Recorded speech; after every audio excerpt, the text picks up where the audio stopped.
Hoje é 12 de fevereiro de 2020 e você está ouvindo o episódio número 7 do DevSecOps Podcast. Eu sou Cássio Batista, Rodrigo Balbino e Vini Cavaleiro. E hoje você vai ouvir sobre migrar para cloud. Devo migrar 100% para cloud? Minha estrutura, minhas aplicações, minhas bancos de dados. A discussão hoje é acerca de cloud computing. Vamos dar uma introdução, um pouquinho do que é, e aí a gente vai discutir se vale a pena migrar, se você deve migrar sua estrutura para cloud ou não. E nada melhor como ter um especialista em cloud pra gente poder falar sobre isso. Pena que ele não chegou ainda, né?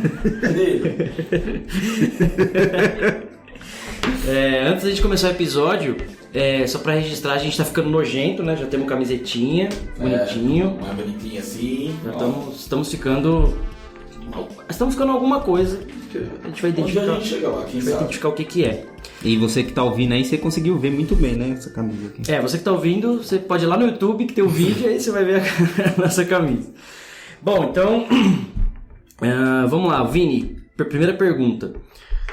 Quando você começou a trabalhar com cloud? Desde quando você trabalha com cloud?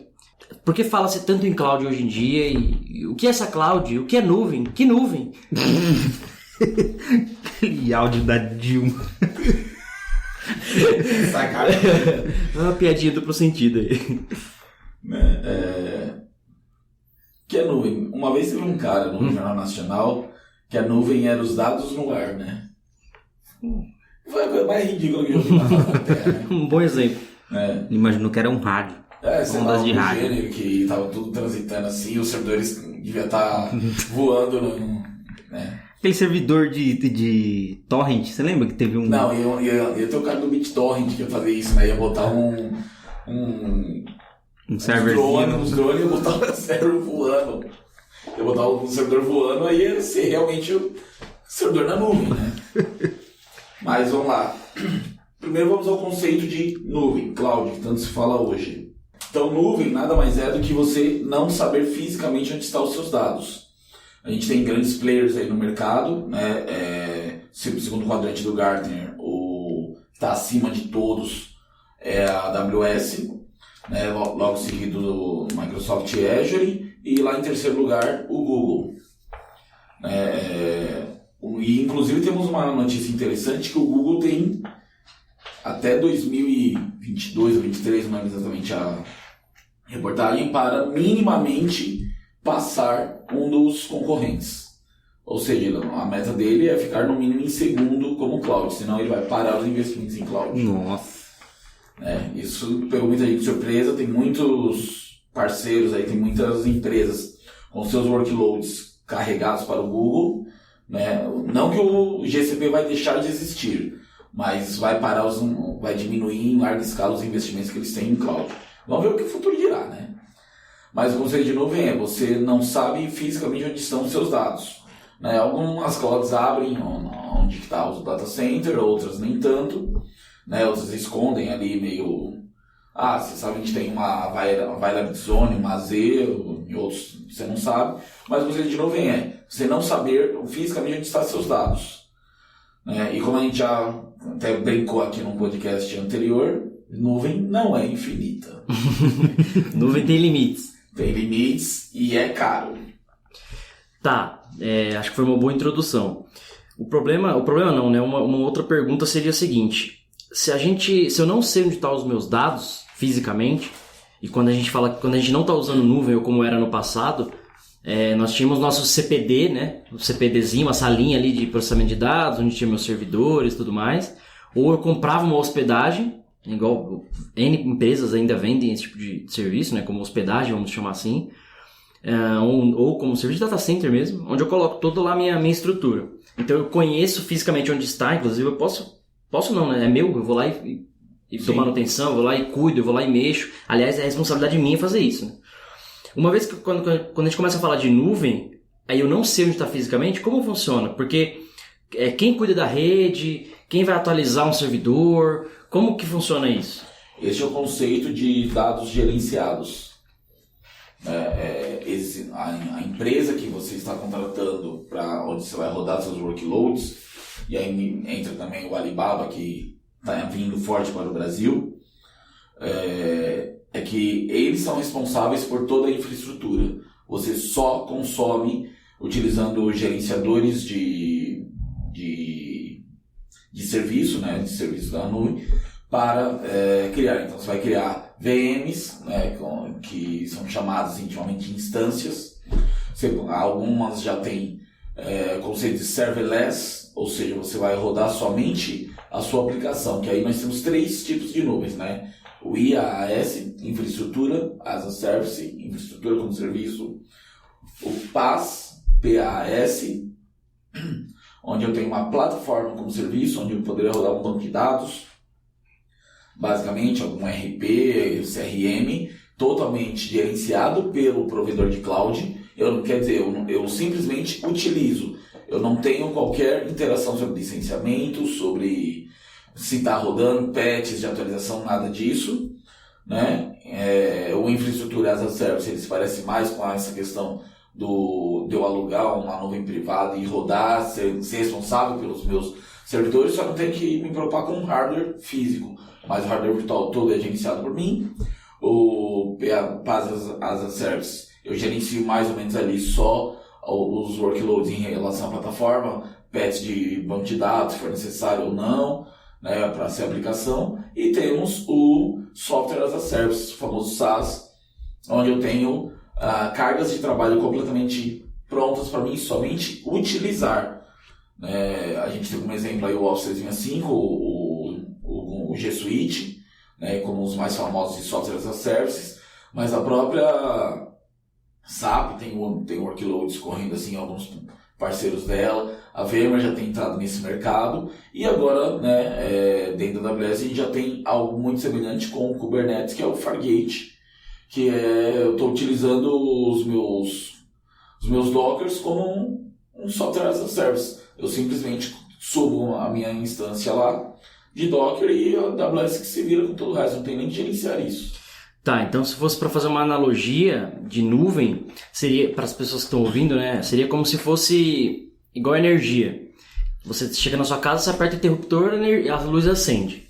Mas como a energia chegou até você, quem ligou os cabos na rua, quem está produzindo energia lá na hidrelétrica, você não tem nem ideia de onde estão essas coisas, nem tem que se preocupar com isso. Se um cabo lá entre a hidrelétrica da sua casa quebrar, quem vai arrumar é a empresa de serviço e não você. Então você consome o serviço, o resultado final, né, vamos chamar assim de serviço, mas toda a estrutura por trás, quem gerencia é o provedor, né, ou a empresa no cabo. E você é cobrado, nesse caso, pós-pago, vamos chamar de pós-pago, né? Então eu usei energia durante o mês, daqui a alguns 2 dias vai vir lá a conta para eu pagar pelo que eu usei. Exato. Então esse mês eu posso ter gasto R$100, o mês que vem eu posso ter gasto 200, outro mês 50. Exatamente. Uma analogia seria mais ou menos essa. Você paga conforme você usa. Tá. É óbvio que você tem que pensar do que se eu deixo minha lâmpada ligada o tempo todo, vai eu vou vir pagar mais. Beleza. Rodrigo, como desenvolvedor, e aí por te conhecer de outras épocas, né? Eu sei que nós trabalhamos quando não utilizávamos nuvem, né? Eu não lembro da data que foi lançado, mas eu sei que a gente não usava. Então a gente usava o data center físico ali, ou uma hospedagem mais comum, né? Vamos dizer assim. Às vezes você chutava o servidor ali, que era debaixo da mesa, né? Dá pra você chutar o servidor. Como desenvolvedor, o que você vê hoje de grande diferença, ou de ganho, ou de perda? Comenta aí, né, com relação a nuvem ou não utilizar a nuvem. Porque o episódio é pra gente falar sobre se eu migro ou não 100% pra nuvem. Eu como empresa, né? Eu como negócio, enfim. E aí o Vini deu essa introduzida do que é nuvem, né? Pra onde a gente vai, como que é cobrado, tal, um pouquinho dos serviços e tal. É lógico que vai muito além disso, né? A gente tá pincelando. Mas como desenvolvedor, qual que é a sua visão? Bom, acho que com essa popularização da nuvem, a gente conseguiu ganhar muita velocidade no desenvolvimento, né? Antigamente, quando você ia criar uma aplicação, você passava muito mais tempo identificando o tamanho da aplicação, fazendo um teste antes dela ir para o ar, porque para a gente testar se compensava ou não comprar mais um servidor. Porque o servidor é muito caro, né? Um trabalhão. E às vezes você ia criar uma aplicação que lá na frente a galera via que não valia muito a pena e ficava essa briga de, agora a gente já gastou esse dinheiro um servidor, e agora tem que fazer funcionar, e o negócio começava a bagunçar, né? Porque daí você estava trabalhando por conta do servidor, não por conta do negócio. Com a nuvem, agora a gente consegue desenvolver, fazer testes reais mesmo, com testes de produção e para valer. Eu acho que o que ajudou muito foi até você conseguir escalar muito mais, né? Você consegue a velocidade de escalar a aplicação. Hoje você consegue criar uma empresa, sei lá, você consegue criar um Uber dentro de casa, por exemplo. Antigamente, pra você criar um conceito desse, fazer todos os testes, era tudo num papel ali, porque você não ia investir aquele dinheiro para poder ter um servidor on-prime, isso aí, né? Eu acho que do lado do desenvolvimento a gente só tem a ganhar, assim, tá ganhando muito com isso. Então, o que você está falando é que basicamente que ficou mais fácil, ganhou agilidade, ganhou performance, né, no sentido de desenvolvimento mesmo. Então, antes, quando a gente tinha uma ideia, uma necessidade de software, você tinha um custo mais alto para comprar máquina, ou até para dimensionar, né? Às vezes você tem um negócio, sei lá, um exemplo do iFood, por exemplo. Você vai lançar um aplicativo aqui de pedir comida, legal. Fala o iFood, fala o... Touch Pizza. Vou lançar um aplicativo aqui de pedir comida, mas quantas pessoas vão usar? A gente tem pesquisa de mercado, algumas coisas que a gente consegue ter um cheiro assim, né? Mas você pode lançar um negócio que seja um sucesso e na verdade aqueles 2 servidores que você comprou vai cair no primeiro minuto. E às vezes poderia ser crucial ele aguentar nesses 2 primeiros minutos, porque ali é a bomba. Quando todo mundo pisou nele lá e acabou dando um DDoS, né? Porque e cai, pode ser que você já perdeu o seu cliente ali, porque seu serviço já... Você ficou fora do ar, na verdade, né? E então, criar negócios ficou mais simples com a nuvem, vamos dizer assim. Porque continuando, antes de você me interromper... é tipo isso mesmo, né?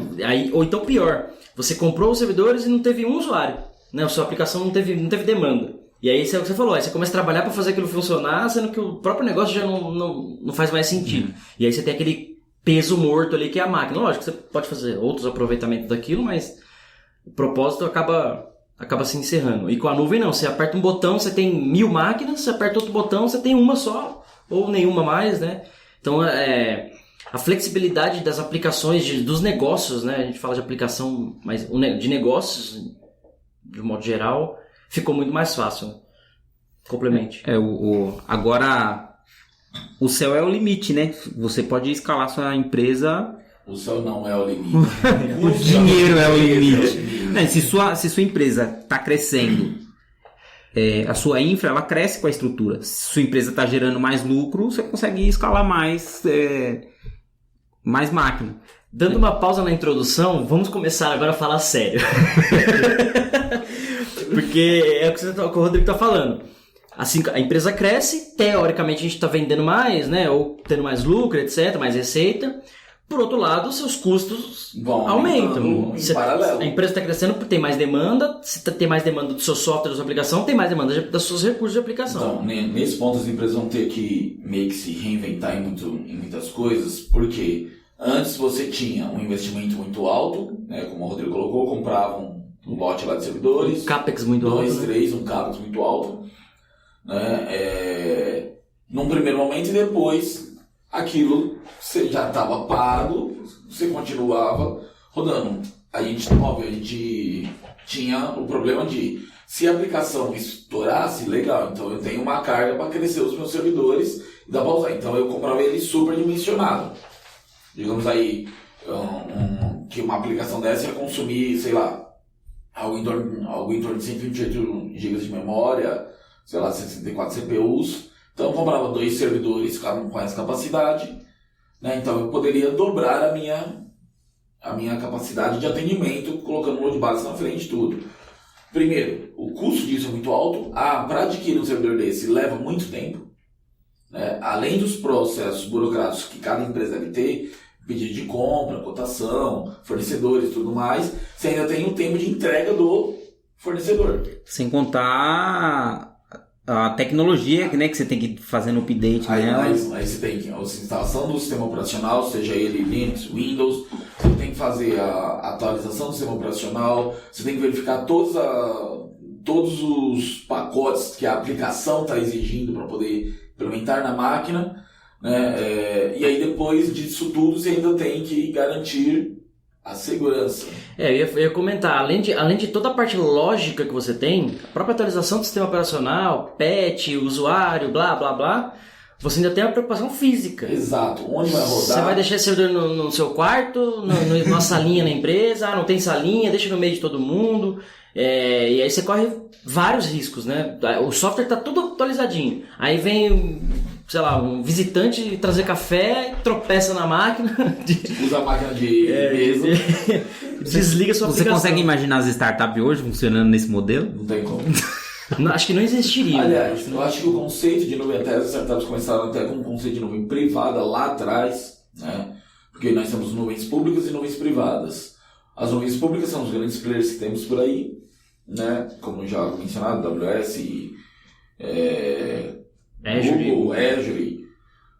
E as nuvens privadas é o antigo que o Caseta colocou, eu alugo um pedaço, um data center, né? Famoso aí, a gente tem aí o Wallhost, tinha o Alligator. Nossa, e era bem limitado, né? Porque é um sistema operacional bem específico, o que você poderia, as aplicações que você poderia rodar.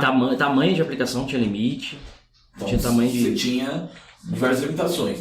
Com as nuvens públicas, essa limitação diminuiu. É verdade, não está completamente sanado, porque a gente tem que dimensionar de qualquer jeito o tamanho de instâncias. Nesse conceito, talvez o PaaS faça um pouco mais sentido, né? Para algumas coisas, para outras nem tanto. Tem coisas que não vai rodar em plataforma as a service, mas ainda assim a gente se adapta muito mais fácil. E as empresas têm que se adaptar justamente nesse crescimento. Então, conforme eu vou utilizar mais a aplicação, mais eu vou gastar nela. Então, ela tem que me trazer um retorno maior também. Não adianta só eu colocar uma aplicação lá. Minha aplicação eu vou precisar de 12 GB de memória para rodar em 20 instâncias. 12 GB, então eu posso dividir em 10 instâncias de 1.2 GB. A nuvem permite algumas flexibilidades dessa forma. Mas não necessariamente. E às vezes eu vou gastar muito por uma coisa que talvez não traga retorno. A vantagem é que é mais rápido desligar e eu pago conforme eu uso. Eu tenho uma pergunta. Quando eu desenvolvia,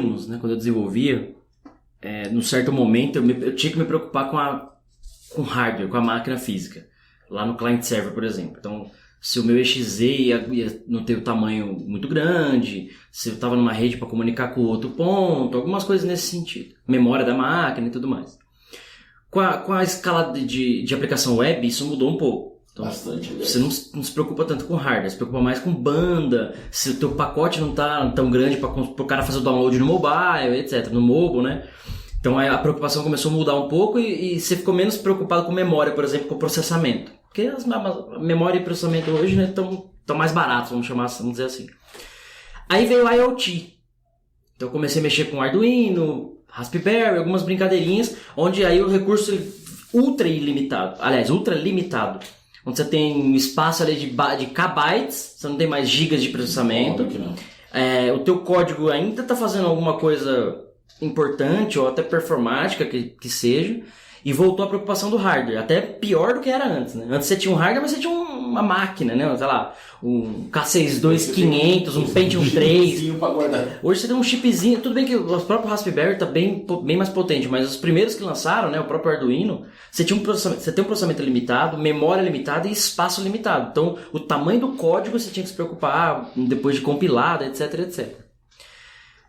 Na nuvem, você meio que não tem essa preocupação. Você sabe que você vai ter memória, recurso, etc. E aí eu vi esse cenário acontecer em outras empresas, inclusive. Onde o desenvolvimento, o time de desenvolvimento inteiro, estava tudo liberado. Então, criem aí, sobe aí, vai lá, fica à vontade. Usa aqui minha nuvem, venha flutuar na minha nuvem. E beleza, né? Quanto ao negócio, não tem nada de errado com isso. O problema é que depois, alguns meses depois, quando chegou a conta, isso estava muito caro. Muito caro. Claro. Muito caro. Por quê? A preocupação de hardware não tinha. Tinha preocupação talvez do payload, da banda, o que minha aplicação está trafegando ali nesse sentido. Mas minha aplicação está consumindo aqui, sei lá, gigas e gigas de memória. Quanto ela vai consumir? Minha aplicação está consumindo processamento. Eu preciso subir 3 máquinas aqui para aguentar minha aplicação. E aí quando veio a conta disso, depois ela veio pesada. Exato. A pergunta é, o dev que tinha que se preocupar com hardware, né, ou com algumas limitações, aí o IoT, que é bem atual, trouxe essa preocupação de volta, aí a nuvem veio e tirou essa preocupação. Como que é isso pra vocês? Com grandes poderes vem grandes responsabilidades, né? Monstro! Você dá um cheque em branco. Nesse ponto aí a gente volta até a questão de quem é o dono da aplicação, né? Um outro podcast. Ouça o episódio 2 ou 3, né? A gente fala disso. E a responsabilidade do desenvolvedor também. O terceiro episódio foi, né, que o desenvolvedor tinha que saber infraestrutura para poder conseguir dimensionar e dizer para o sustentador da aplicação qual hardware é necessário para rodar aquelas aplicações. Ainda mais hoje em dia, a preocupação com isso diminuiu bastante, porque hoje a gente fala muito em microserviço. Antes a gente tinha lá um monolito gigantesco rodando toda a aplicação junto. Hoje a gente separa um pedacinho em um monte de servidorzinho com 128 MB. É mais fácil mensurar, né? É mais fácil mensurar e eu rodo. Né? Aí o Rodrigo pode me corrigir se eu estiver errado, mas antigamente a gente desenvolvia várias funções para um blocão, né, de aplicação. Hoje eu tenho uma função em cada microserviço e eles se conversam com termo de API. Então isso já trouxe um ganho gigantesco de economia, porque aí se eu começo a separar esses workloads, né, em pequenos servidores, a minha conta fica muito mais barata eu usar mais mini servidores do que um monolito maior. Tá. Aproveitando esse conceito que você falou de funções como serviço, já é um outro modo de trabalhar também, né? É o FAS. Function as a Service. A coisa tá ficando tão pequenininha para o desenvolvedor, tá ficando tão fácil para ele monitorar uma coisa só, que o cara pode trabalhar só em cima de uma função. Então tá fácil o desenvolvedor, eu vou saber disso. Vou voltar. Cada vez mais. Antigamente você precisava necessariamente saber de infra, você precisava necessariamente saber de segurança. Agora, se você tiver parceiros ali do lado, você já consegue trabalhar só focado na sua aplicação. E infra, segurança, você pode contar com os amiguinhos ali. Os próprios frameworks das linguagens estão cada vez abstraindo mais coisas para que você precise produzir menos código. Tipo, você focar no seu negócio, no cadastro ali que seu negócio tem que fazer, e não no como salvar o arquivo, como integrar com o banco de dados. E eu acho que a nuvem a gente poderia enxergar como se fosse um framework de infra também. Um grande framework de infra. Cara, você já tem quase tudo ali pronto, até segurança. Você está usando alguma nuvem e automaticamente você já tem um nível de segurança ali razoável. Né? Bem melhor talvez do que seria se tivesse na sua máquina física. Estamos em segurança, vamos ao nosso segurança. Não quero falar. E como que da parte de segurança a gente consegue ter o equilíbrio com a nuvem? Porque a minha cloud ela é pública. Se ela é pública, quer dizer que todos podem ter o meu acesso? Sim. Respondido. Não, eu acho que assim, o que eu tenho visto, né, estudado bastante a respeito disso é o seguinte. Vocês sabem onde eu moro? Sei. Você sabe onde eu moro? Não quero saber não. Não, então, mas assim, o Rodrigo sabe o meu endereço. Você não sabe. Nem por isso ele entra na minha casa. Ele não tem a chave. Por mais que ele saiba o meu endereço. Tem certeza que ele tem a chave? E você não sabe nem o endereço nem a chave. E o que eu tô querendo dizer é assim, quando a gente começa a falar de nuvem, que tá tudo público e tudo mais, tá público a forma de eu acessar, está na internet. Muita gente não sabe o meu endereço. Ou quem sabe não tem as minhas chaves. Então, além de eu ter um endereço para vários serviços, né? A gente tem N coisas na nuvem, não tem um endereço que eu vou lá e é meu, tem vários serviços. Teoria, eu tenho que ter uma chave para cada coisa. Tenho que ter um login, um usuário e senha, um certificado, sei lá. Algo que garanta que só eu vou entrar lá. Porque é meu aquilo ali. A menos que eu crie uma API num API Gateway, a menos que eu expunha um banco de dados, a menos que eu suba qualquer workload, VM, qualquer coisa suba, porque aí é responsabilidade minha. Inclusive, quando você assina a cloud, eles te explicam algumas coisas. Ó, se você subir uma VM aqui, eu vou atualizar o patch, a última versão do sistema operacional, fica tranquilaço. Agora, você criou a VM, tá aqui a URL pública, sem nenhuma autenticação, de quem é a responsabilidade? É minha que cria essa VM, essa API, esse serviço. Então, o ponto é, de novo, Essa segurança, você tinha que se preocupar com ela. Assim como era no seu serviço on-premise, não necessariamente na nuvem. Então, o problema que eu já vi, né? A galera cria o serviço, tá público porque é pra testar. Acessei tá rápido, porque se eu pôr autenticação, se eu pôr um negócio vai demorar. E o que o Rodrigo acabou de comentar, muitas nuvens já te dão algumas coisas prontas. Você nem consegue expor uma API, por exemplo, sem autenticação, é obrigatório. Então, eu quero tirar, você vai lá e confirma que você não quer autenticar. Então o ponto é esse, você ainda continua criando serviços da mesma forma, a diferença é que eles estão em outro lugar, só que você não tem que ter a cultura, né? Eu gosto de falar dessa palavra, a cultura de falar assim, eu não vou deixar isso exposto. Eu preciso ter uma chave, garantir que só eu vou acessar esse recurso. Por exemplo, a gente tem base de dados de AD, Active Directory. Toda a autenticação de usuários é na nuvem, né? Eu vou deixar esses servidores, esses recursos expostos. Eu tenho que garantir que só acesso da minha rede, que só com o meu login eu consigo acessar. Outro detalhe importantíssimo, não adianta também ter o login admin, né? Não, pior é admin 1, 2, 3, esse é pior. Porque também, eu tenho uma chave, mas você tem a chave universal, né? Todo mundo abre a tua porta com aquela chave. Então, esse tipo de responsabilidade, a nuvem, ela não pega essa responsabilidade, não vem substituir isso. Continua sendo sua. É igual você estacionou seu carro na rua, você deixa aberto e sai. Não, você aperta o alarme, tranca na chave e sai. Às vezes você volta pra conferir se você fechou mesmo. Porque você sabe que você não pode, né? Em São Paulo, a gente vive em São Paulo, não vai deixar um carro aberto na rua. O conceito de nuvem é a mesma coisa. Não adianta a gente... A nuvem... Estou na nuvem, estou seguro. Você está protegido contra infinidade de coisas. Sei lá, não vai pegar malware na rede. Eles têm várias seguranças para isso. O data center não vai explodir. Em teoria, seus dados estão seguros. Você tem backup, você tem redundância. Um monte de coisa que você precisaria se preocupar no seu CPD. Então, essas coisas você está abstraído para você está pagando por isso. Agora, quando você fala dos seus serviços, de fato, API, banco de dados, aplicação, própria infra de um modo geral, né, a rede, etc., essas coisas algumas dessas coisas, a responsabilidade é completamente sua. Não adianta criar tudo com a senha admin 1, 2, 3, ou sem senha e achar que está seguro. Bom. De novo, né, o que eu gosto de falar, as pessoas podem não saber o seu endereço, mas a sua casa está toda aberta lá. A hora que alguém descobrir o seu endereço, vai entrar na sua casa. Então é mais ou menos essa analogia. Bom. Acho que tem a questão da segurança na nuvem. Lembrei do caso do World Trade Center. Tinha empresas que tinha a sua infraestrutura em um dos prédios do World Trade Center. E o backup dela era no outro. Torre. Cara, acabou com as duas torres, faliu várias empresas nesse... Umas empresas, inclusive empresas de financeiro que existiam na época, desapareceu completamente. Aliás, eu acho que depois desse episódio, inclusive, criou-se uma norma, uma lei, alguma coisa assim, acho que é norma, que data centers, empresas financeiras têm que ter um mínimo físico em quilometragem para você ter o seu backup. Alguma coisa nesse sentido. Então, sei lá, você tem sua empresa, seu site principal é no prédio A, sei lá, num raio de 5 km tem que estar o B. Um raio de uma bomba atômica.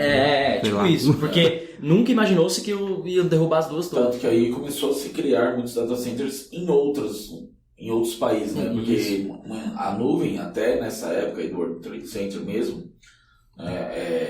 o conceito ainda estava sendo muito embrionário e estava tudo concentrado somente nos Estados Unidos. Com a vinda do próprio World Trade Center, todo mundo começou a olhar para os outros países, especialmente os países emergentes, né? O bloco do BRICS, aí, o Brasil, China, Rússia, Índia e África do Sul, para começar a criar data centers, porque esses países, em teoria, não entram nas mesmas guerras que os países chamados desenvolvidos. E aí é uma boa gama para se guardar seus dados dentro desses países emergentes, né? O dito terceiro mundo, nada a ver com os Thundercats. Legal, a gente introduziu, deu uma opinião, alguma história. E aí tem uma pergunta. Eu devo migrar 100% para a nuvem? Vamos colocar assim a velha resposta. Depende. É porque, que nem o Rodrigo comentou de startup. Algumas startups não existiriam se não fosse esse modelo de nuvem. Na verdade, a startup já nasce na nuvem. Isso, ela já nasce assim. Outras empresas, em compensação, estão mistas. Né? É o nosso caso aqui. A gente tem nuvem, a gente tem on-premise, a gente tem servidor ligado no banheiro, a gente tem de tudo. Aqui embaixo da mesa. E tem colegas que trabalham em empresas ainda onde é 100% legado, vamos chamar assim. É 100% on-premise, essas coisas, né? Ou data center, vamos chamar assim. Então, vamos tentar responder essa pergunta. Migro ou não migro? É para migrar? Por que não? Para que não? É assim, isso depende do compliance na empresa também, né? Porque tem empresas, por exemplo, do segmento financeiro, que por exemplo, o cadastro do usuário não pode estar... Tem que saber o local físico onde está o cadastro do usuário.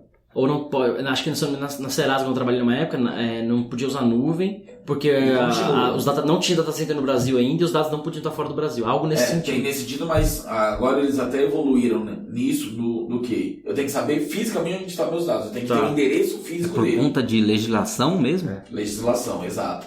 Então, assim, empresa do setor financeiro já é um desafio gigantesco migrar para cloud. E mesmo o e-commerce, como nós, por exemplo, nós temos todos os dados estão armazenados no nosso data center. A gente tem a nuvem híbrida, né? A gente usa o conceito de nuvem híbrida, então nós temos a nossa nuvem privada com a nuvem pública. O nosso front, onde o cliente da CVC acessa, ele está na nuvem pública, mas os dados efetivamente dos nossos clientes, eles estão na nossa nuvem privada. Então esse é um conceito que algumas empresas têm adotado. Nós ainda temos essa liberdade de fazer isso. Mas tem empresas que não têm tanta flexibilidade. E startups, né, fintechs, entre outros, nascem completamente na nuvem. Eu não sei como que as fintechs conseguem trabalhar nesse sentido. Né, como que o Nubank faz, como que aquele outro banco digital também que entrou aqui no negócio. Original, C6, tem um monte. O Original ainda existe. Quem? O Original ainda existe. Acho que sim. Não sei. Mas enfim, eu não sei como é que eles trabalham nessa questão da legislação, porque pelo que eu sei, né, a Ambima você tem que ter o local físico para armazenar os dados. Então, mas por exemplo, quando você contrata uma cloud, você seleciona lá, eu quero data center São Paulo, Brasil. Não necessariamente. Eu vou usar o exemplo do que nós usamos aqui na CCA da própria AWS. Para nós, o SA East One, né, que é o Sul Brasil, é em São Paulo. Para outra empresa do grupo CVC, que é a Esfera Tour, o SA East não está em São Paulo. Não, eu digo assim, mas está no Brasil. Está no Brasil. Então, se eu não me engano, a legislação diz com relação a território, nível de país. Se está no Brasil, ok. Não sei, eu sei que muitos bancos não conseguem levar seus workloads para a cloud justamente porque tinha alguma coisa que dizia que tem o endereço físico. Tinha que conhecer o data center. Outras empresas, por exemplo, o governo. Né? O governo é um outro segmento.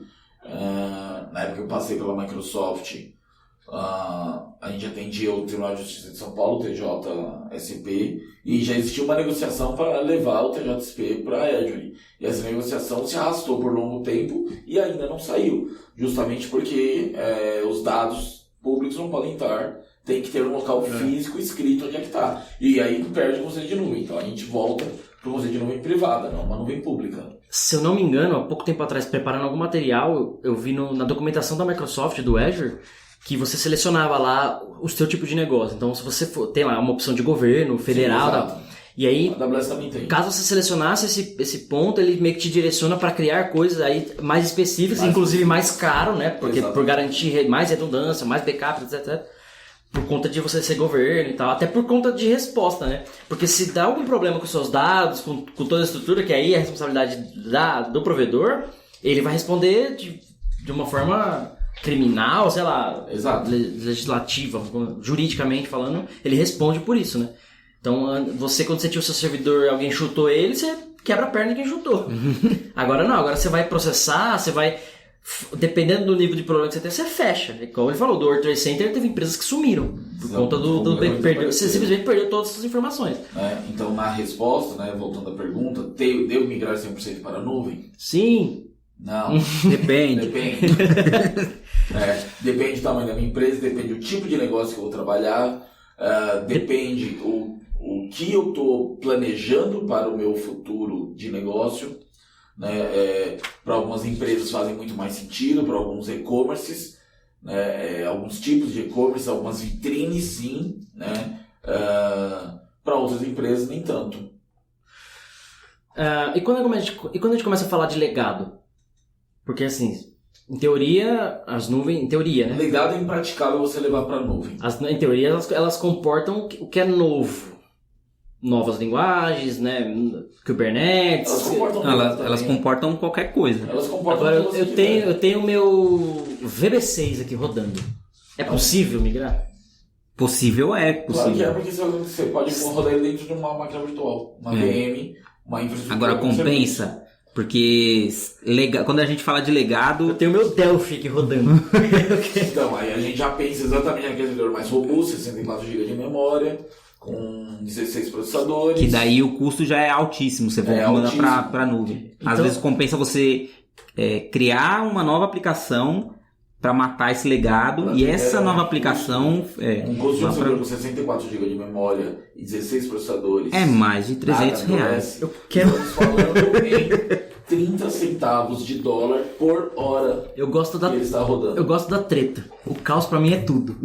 Então, vocês estão me falando que se eu for na Santa Efigênia comprar uma máquina de 100 reais com 64 GB de memória, é mais caro do que eu migrar para um serviço da nuvem? Não. Pra mais hospedar o meu barato. legado? Porque você vai pagar uma única vez. A nuvem você paga todas as vezes. Então você vai pagar uma máquina por mês. Então depende, e se seu negócio é um negócio de um dia? Você usou por um dia, você viu que aquilo ali não Não funciona. vai mais fazer sentido, aí é mais vantagem. Eu não teria feito em VB6. Não, mas veja como é. Às vezes até pra empresa tomar esse tipo de decisão, né? Empresa que eu digo assim, tipo, times, né? Porque às vezes você tem muito legado e aí você constrói um monte de coisa nova, que talvez seja o nosso caso aqui. Aí essas coisas novas fazem mais sentido migrar, por ser API, por ser, né, tecnologicamente falando. Em compensação, você tem legados que você não consegue levar, por custo, às vezes por limitação tecnológica da nuvem numa época, igual a gente teve no passado, né, de questão de Exadata, por questão de custo também, ficava absurdo, de caro. E aí você migra uma parte, não migra outra, e você vai ter um custo de banda, de tráfego, porque essas coisas vão continuar se falando. Esse custo se paga? Faz Isso sentido? é variável. Isso é variável. Eu não sei qual tipo de negócio.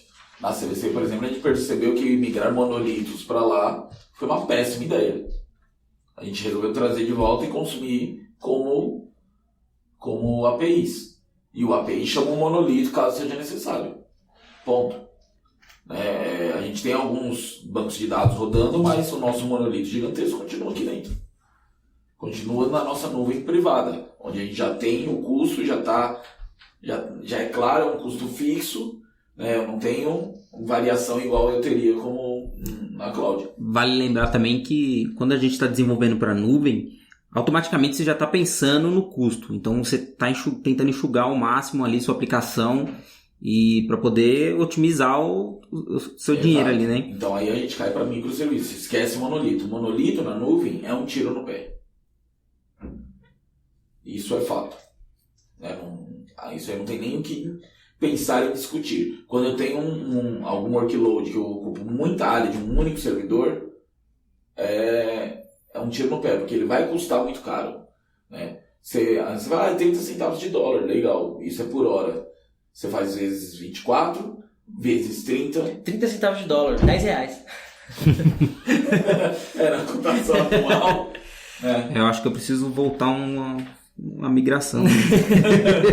Bom, beleza. Então o Vini falou que depende do tipo de workload que você vai rodar. Tá, se for monolito, esquece, não migra, você vai Não se dar migra, mal. porque você vai se dar A mal. menos que você tenha dinheiro infinito, mas ele vai se tornar finito quando você fizer isso. Exatamente. O melhor vai pegando um pedaço desse monolito e vai separando eles em API. Este é o processo de eu levar esse monolito para a nuvem. Eu começar a tirar pedacinhos dele, criando microserviços, APIs, enfim. Tá. E você, Rodrigo? Você acha que migra 100%? Não migra? Você concorda com o Vini 100% do que ele falou? Eu acho que para ficar 100% na nuvem, ele já tem que nascer lá e ficar. Talvez venha o processo contrário, né? Você tira alguma coisa da nuvem, coloca on-premise, mas acho que migrar 100%, acho que você não consegue, não. Migrar 100% hoje é muito complicado. A gente tem um exemplo aí de uma empresa de entrega flores em casa. Né? Sem nomes para não fechar o podcast no sexto episódio. Tive amigos que trabalharam lá na área de TI deles, eles migraram 100% para a AWS. Em 6 meses eles voltaram para o data center. Por conta de custo. Por conta de custo. Temos o exemplo também de uma gigante aí do varejo, também fez isso, né? Foi 100%. Ela era de nome privado, inclusive ela concorreu com uma empresa. A gente concorria com workloads dentro da Waldiva, quando eu trabalhava na Whirlpool com esse grande varejista. Eles faziam promoções e derrubavam os nossos serviços, porque era uma nuvem privada de recursos compartilhados. Nuvem privada de recursos compartilhados. Entendi. É ótimo. Entendi.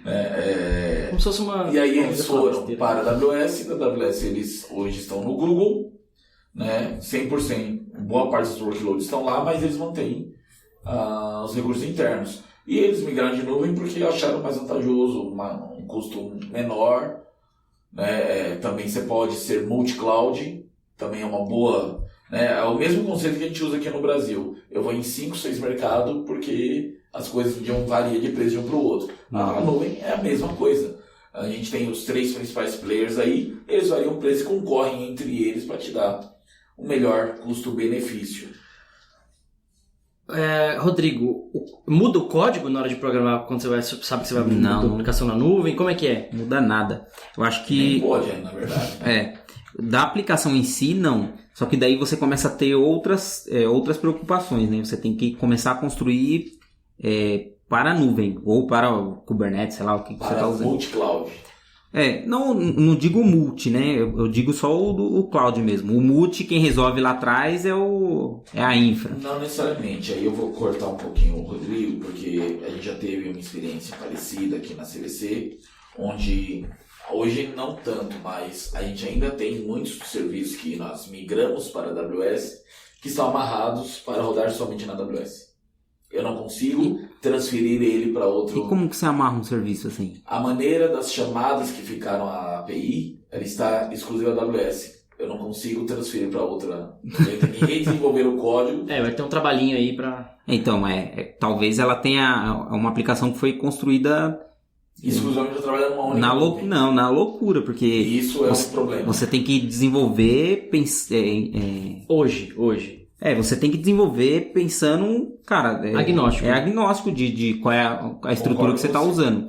Você vai desenvolver e daí você cria, sei lá, você vai dockerizar ela lá e aí que você pensa, beleza, vou criar... Agora você chamou uma coisa interessante, o Docker. O Docker me impossibilita eu rodar em multi-clouds. Agora, quando, por exemplo, eu vou para produtos específicos da cloud... amarrei minha aplicação em 20 mil chamadas de Lambda. Aí lascou. Por mais que a Lambda seja JavaScript, Python, sei lá o código, eu até consigo pegar esse código e jogar lá, mas talvez eu tenha uma adaptação. E temos Function para o Azure. E a Lambda não é compatível com Function. Então, Function mas a linguagem sim, mas eu acho que vai ter adaptação. Ela foi desenvolvida pensando nos serviços da AWS. É isso que a gente está falando. E não é o código. O mesmo princípio se torna para o API Gateway e o da Microsoft Azure, que eu esqueci o nome, que também tem um serviço parecido, né? Que a API Gateway Management lá. Então, a API Gateway da AWS roda de um jeito e o Management da Azure roda de outro. E aí as chamadas são diferentes. Então, o código ele pode rodar de um lado ao outro sem problema, mas a maneira de chamar de uma vez para outra... se você começar a amarrar serviço, colocar, sei lá, o S3, aí você começa a amarrar a sua aplicação... Exatamente. Aí eu acho que já seria sei lá, não vou falar que é um erro, né? Mas é uma estratégia, sei lá, que o cara pensou só naquela... facilidade na hora de entregar, porque aí as clouds elas querem te amarrar dentro delas. E consegue, né? E consegue. Porque aí eu tenho esses chamados, eu tenho a CDM lá com a AWS, funciona muito bem, inclusive, amarrando as minhas origens em serviço da própria AWS. Então isso se torna inviável. O desenvolvedor ele tem que pensar o mais abstrato possível. Ele não tem que pensar se vai rodar on-prime, se rodar... Às vezes não é possível, mas seguimos a vida. Eu quero a treta. Continue, Rodrigo, continue. Deixa o Rodrigo falar. Não, seria pensar em abstração.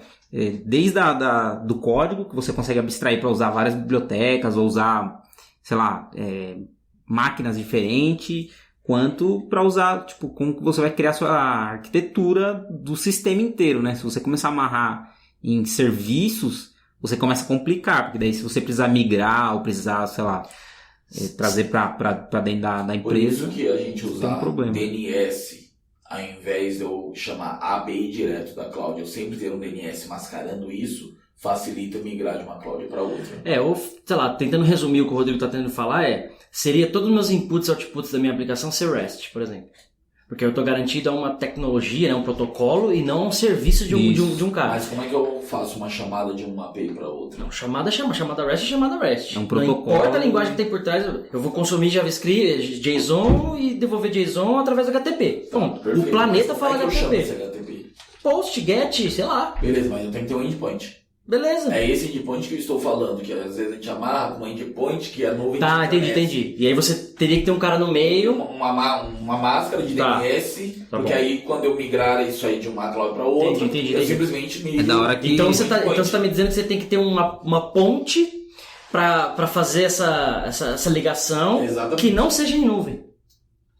Seja em nuvem, porque eu tenho serviço de DNS hospedados, mas eu tenho que ter alguma Um tradutor alguma ali. máscara para que os endpoints, quando for chamado, por exemplo, eu vou chamar API1.cvc.com.br só que essa API1 faz referência a uma lambda, perfeito. Aí a API 2 faz referência a uma API gateway, perfeito. Quando eu migrar isso para uma Microsoft Azure, né, a minha API 1 eu vou colocar rodando lá no meu function e a API 2 rodando em outro function, né? E aí eu consigo dessa forma migrar aquele conteúdo, aquele código de uma cloud para outra. Eu posso rodar o API 1 na Azure e a API 2 na AWS. O bom é que se a galera da AWS, do Azure estiver ouvindo, eles vão falar, putz, os caras vão migrar, vamos dar de graça e tal. Legal, a gente quer isso mesmo. Hein, Vini, você falou que você não é desenvolvedor, né? Você não trabalhou como desenvolvedor.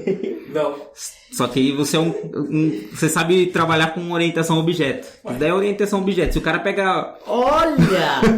Era pra todo programador saber isso, né? Se você pega esse conceito e aplica em infra, cara, você tem isso. Você não tem... Fica fácil mexer. Agora sai chumbando tudo lá. Cara, maluquice. Mas o chumbado funciona. Não chumbe suas coisas, né? Importante. Tá bom, então o Rodrigo falou que se nasce...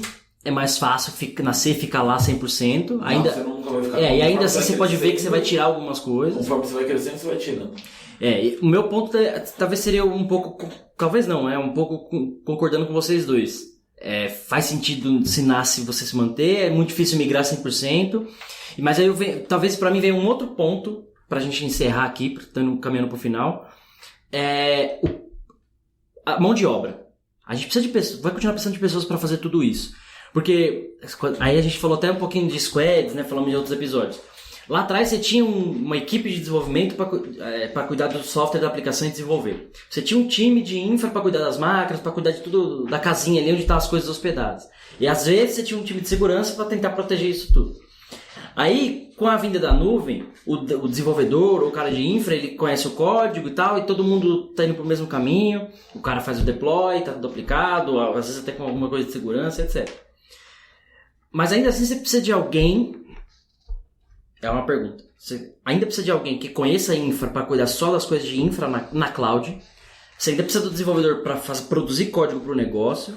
E ainda precisa de um cara de segurança para olhar para a cloud agora. Porque antes de olhar para a minha máquina física, né, se está atualizado o patch, fazer um scan, monitorar... Agora eu tenho que olhar isso em cloud. Algumas coisas porque outras a cloud está fazendo para mim. Mas se eu tenho que olhar agora se o cara não está colocando coisa exposta, se ele não pôs a senha admin 1, 2, 3, criar políticas, compliance para olhar para tudo isso, que me avisem. Que tem um exploit público. Se eu estou usando uma versão que tem um problema público.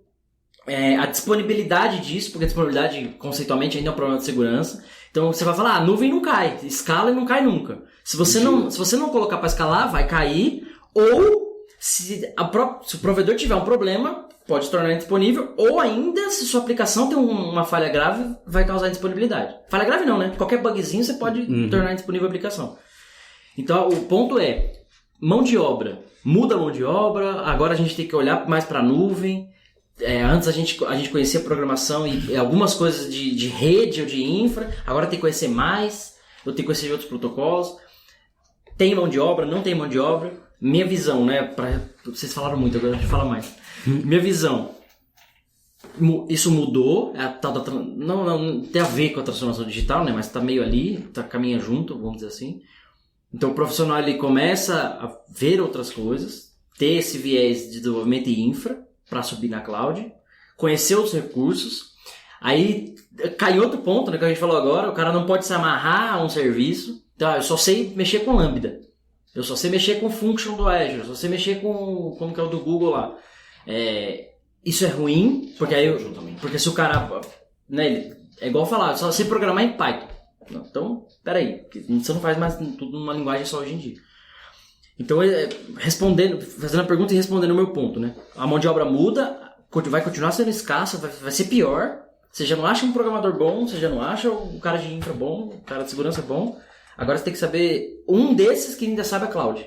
Porque mudou como operar as coisas, né? Então eu acho que mão de obra vai continuar. E começa a ser mais caro também. Não, acho que isso é uma evolução natural que a gente está tendo, né? Se a gente olhar a carreira de TI, a gente tinha aqueles caras que programavam em Fortran, né? E morreram. Os caras que programavam mas pela em Pascal. Mas pela idade mesmo, né? Pascal, né? Que era uma linguagem chamada de baixo nível. Aí começamos a ter programadores de linguagem de alto nível. Né, onde ali a gente abstrai muita coisa, com o próprio framework faz muita coisa para mim, hoje está se consolidando cada vez mais esse tipo de coisa, linguagens de baixo nível, elas estão ficando mais restritas, às vezes mais a hardware e até ao desenvolvimento dos próprios frameworks, né, enquanto para nós meros mortais, nós temos as linguagens de alto nível. E a infraestrutura ela veio evoluindo em conjunto, talvez um pouco mais atrás do que as linguagens, um pouco mais de demora do que a evolução das próprias linguagens de programação, mas a infraestrutura hoje ela tem que ser tratada como código. Hoje a gente fala muito infrascode, né? A gente tem ferramentas e mais ferramentas, gerenciamento aí a gente tem Ansible, Terraform, o próprio Kubernetes, que é um gerenciador de Docker, diversas ferramentas para a gente transformar a nossa infraestrutura onde eu suba o meu servidor como um código, não mais como aquela coisa da infraestrutura gravada onde eu monto o servidor chumbada, né? Exato. Então eu não tenho mais aquela questão do hardware físico, então a infraestrutura ela tem que migrar para código. Então agora o cara que era só, que eu gosto de brincar, né? Next, finish, para fazer as coisas de infra, né? Instalar, configurar, etc. Não é só isso, é lógico, é uma brincadeira, mas ele não precisava codar. Ele não precisava saber lógica de programação. Agora ele vai precisar. A lógica de programação nem tanto, mas codar sim. Porque a lógica de programação entraria, por exemplo, se eu preciso criar N instâncias na cloud, então eu quero enxugar o meu código, criar um looping ali, algo assim.